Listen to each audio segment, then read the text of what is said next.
Chris, is this another marker for your team as far as just the growth of kind of handling their business from the start of this game throughout? Yeah, I mean, that's what we've tried to be all about from the beginning of the season. We talked a lot about how that cost us last season. So there's a lot of, as you know, there's a lot of ways to be mature and a lot of ways to be immature, and just coming out and taking care of business and getting off to the lead that we did, and then kind of sticking through it the whole game for the most part. That's the type of focus we need. Which allowed you to play all those young players on the court tonight. How important do you think that will be down the road? I mean, it's always good to get them some minutes, see what they can do. Reward them for their hard work, even though they're not getting playing time. Great experience. You get your bigs kind of really setting the tone with Carl and Rudy, just the efficiency that they were playing with. Yeah. I mean, thought we did a really good job of finding Rudy early. Catch drives quick and clean. Was able to use his size and strength to his advantage. So, great recognition by our guys to keep going to it when it was working. I thought, for the most part, they did a good job of just kind of keep doing it. So. Then did you see Jaden's defense on Simons? Was it kind of what you wanted to just take their big scorer out of the game? And he can really, really score. He can shoot from deep. He can, step in off pick and roll. And I just didn't want to give him any sort of rhythm tonight. Didn't want him to see the ball go in. Didn't want him to make 2 shots in a row.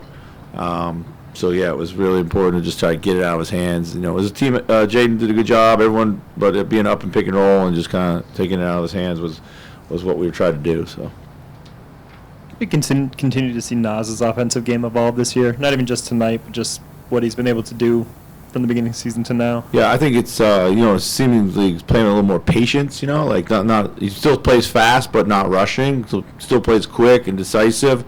Whether he's shooting it or making the next play.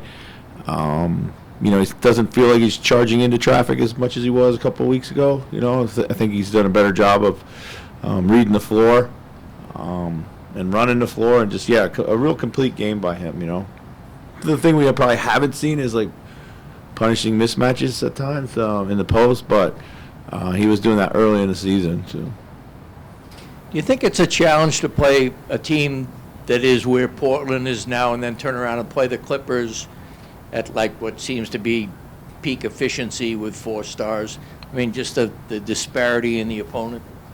I mean, I don't know if it's any more challenge than any other like kind of stretch you come into in your schedule. I think, of course, there's things where you want to always be sharper and better no matter who you're playing. But I think our guys will be up for Sunday for sure. We're looking forward to it. I know they will be as well. Chris, do you see a little bit from Shake just in some of the minutes that he's coming and finding a little something? Yeah, definitely. He's playing like really purposeful, ball in his hands. I think, it's probably early in the season he just didn't have the ball in his hands enough initiating and just kind of getting to his spots really well. I love the decisions he makes when he gets there.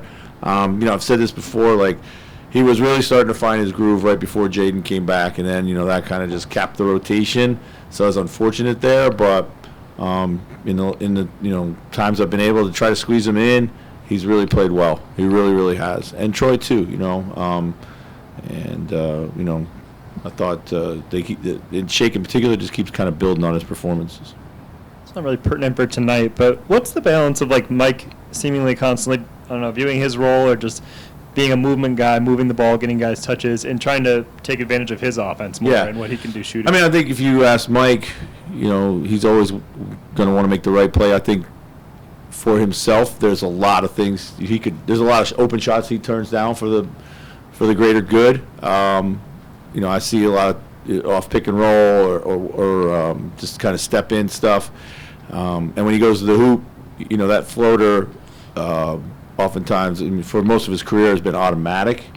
And, now he's looking to kick out a little bit more than he is trying to make that floater. And that's what we need. And he understands that. And he understands that we need somebody out there to be a catalyst for ball movement and kind of start that chain reaction of trust and decision making. But I actually like when he looks for himself too, all throughout the game, not just at the end. So. Is that where, like, I don't know, eventually the offense gets to the point where things are starting on their own movement-wise, and then maybe he'll feel the license to be more aggressive? Yeah, I think so. I mean, it's, when the ball starts with Ant or Cat and those two guys, and they just have to trust to move it along. And then if Mike can be aggressive, a lot of times he can break the defense down on the second side, and it would come back to those guys and get good shot opportunities there. So, we have a bunch of guys who are aggressively trying to score, and Mike does a good job of balancing that. So. Any other questions? Thanks. Thank you.